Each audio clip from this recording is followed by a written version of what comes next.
proposer, je cite, un programme rénové de développement des logements sociaux, aux normes intégrant des mesures fiscales, foncières et financières incitatives et durables pour faciliter l'accès au logement et à la propriété foncière et immobilière. Dans ce sillage, nous avons, dès le 22 juillet 2024, mis en place deux comités. Le comité urbanisme, mobilisation et sécurisation foncière et le comité logement et construction. Ces comités avaient comme principale mission de réfléchir aux orientations stratégiques d'accès au logement et de renouveau urbain. Ainsi, 24 réunions ou ateliers de travail sous ma présidence ont été organisés entre le 24 juillet, juillet 2024 et mars 2024. C'est ainsi qu'est né le programme national d'accès au logement et de renouveau urbain que nous avons présenté ce matin. Les orientations majeures de la politique du logement qui y sont décrites devraient favoriser la construction de logements décents et adaptés à travers la mise à disposition transparente de foncier, de cahiers des charges rigoureusement ficelés, du foncier aménagé et la montée en puissance des sociétés comme la SAPU, la SNHF, la SICAP, le FHS, la FDV et la CNEF. En effet, le MUTCAT prévoit la création d'une unité de gestion du pilotage du programme d'accès au logement et de rénovation urbaine, logé au sein du ministère et qui challengera l'ensemble des acteurs sur la base des contrats d'objectifs signés par tous et conçus conformément à la nouvelle politique. Dans ce processus de mise en œuvre de la politique de logement, nous avons posé des appuis considérables pour la réorientation de la politique nationale du logement. En juin 2024, nous avons organisé à la Somme un atelier de diagnostic portant sur le projet 100 000 logements et la réorientation de la politique de logement. L'objectif était d'évaluer les forces et les faiblesses de ce projet. Suite au manquement constaté, nous avons élaboré le programme national d'accès au logement et de renouveau urbain. Ce programme a été présenté au ministère sectoriel et aux acteurs clés de l'habitat social lors de réunions spécifiques. Le 23 septembre 2024, le ministère de l'Industrie et du Commerce.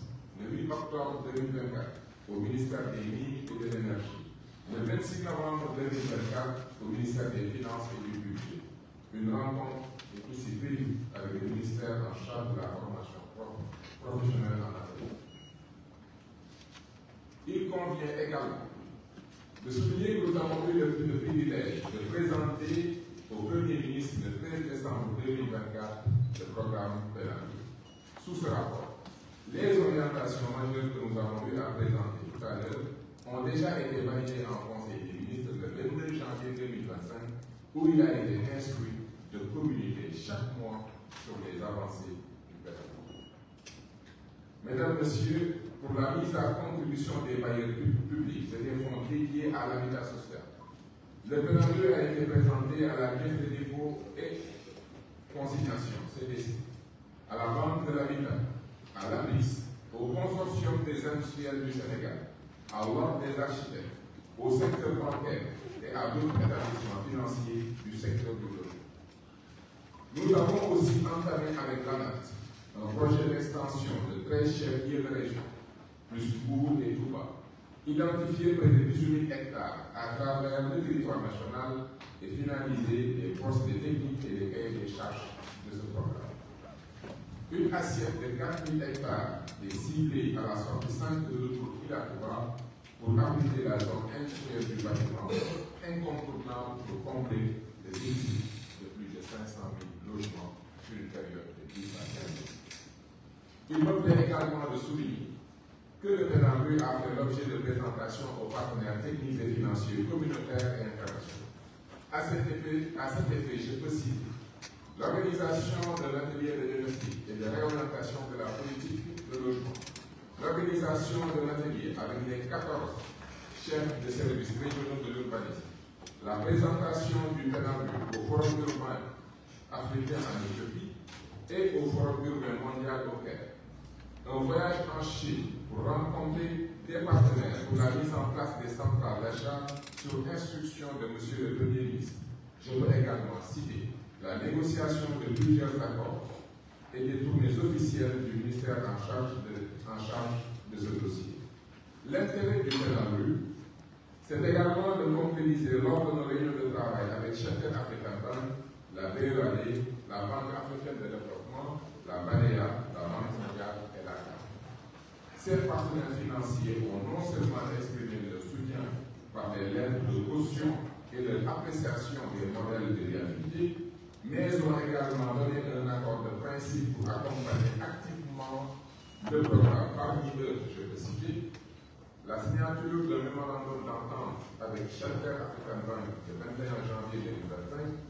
Shelter fournira des services de conseil pour aider le MICA, des sociétés et institutions publiques et parapubliques de promotion de logement à préparer et à développer des projets de logement abordables à grande échelle d'au moins 3 000 unités de logement à la mobilisation du financement pour ce projet.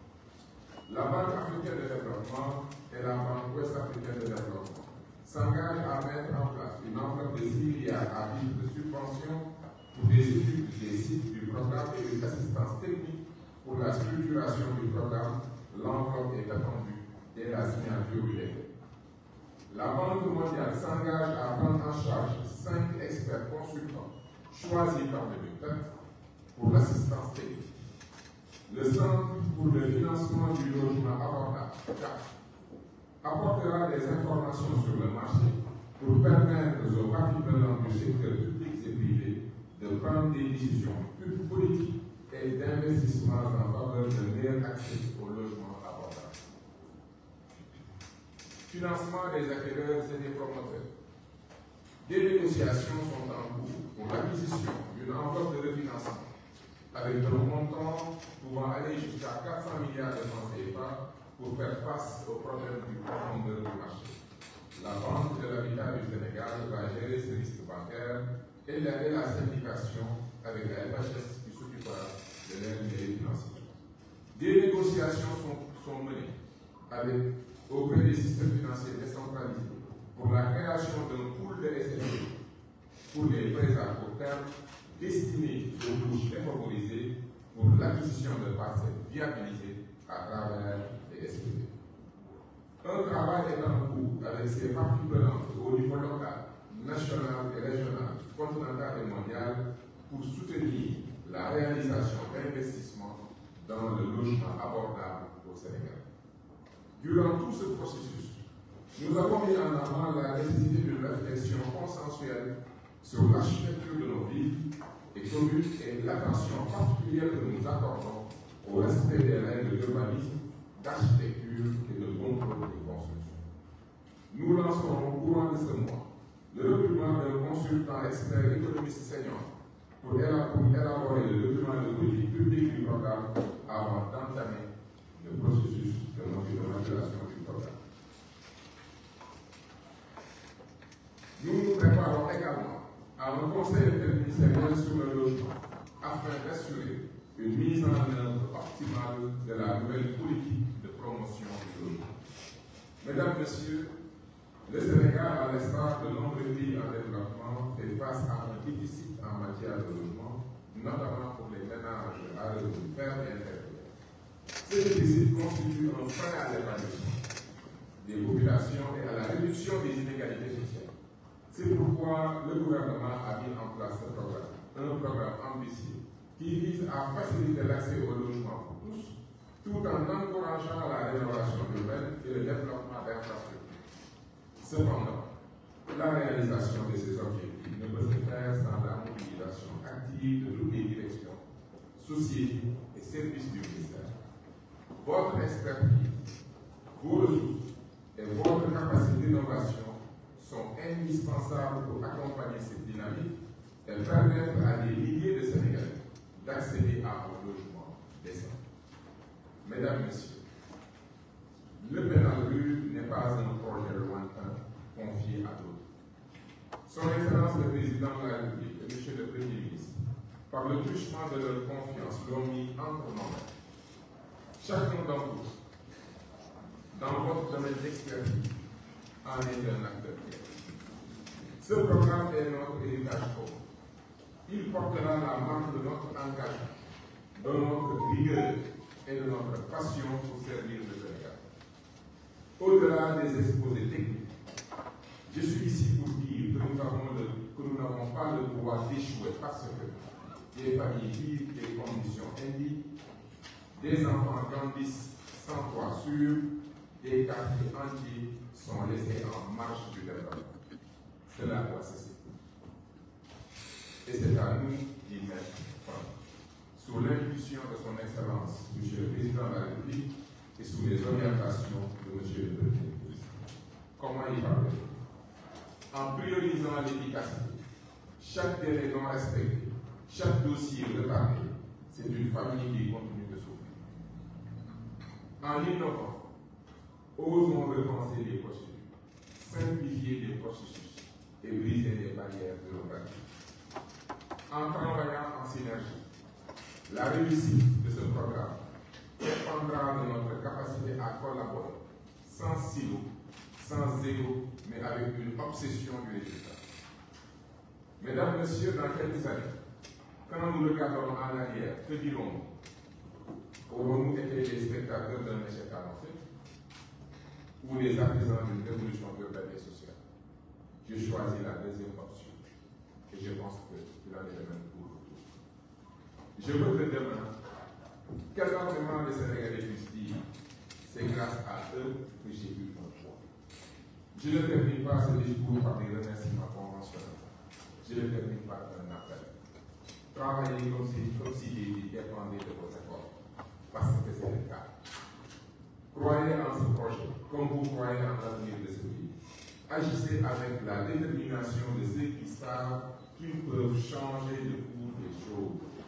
Ce programme commence ici, maintenant et avec nous. Ensemble, nous devons bâtir ce Sénégal-là pour nous.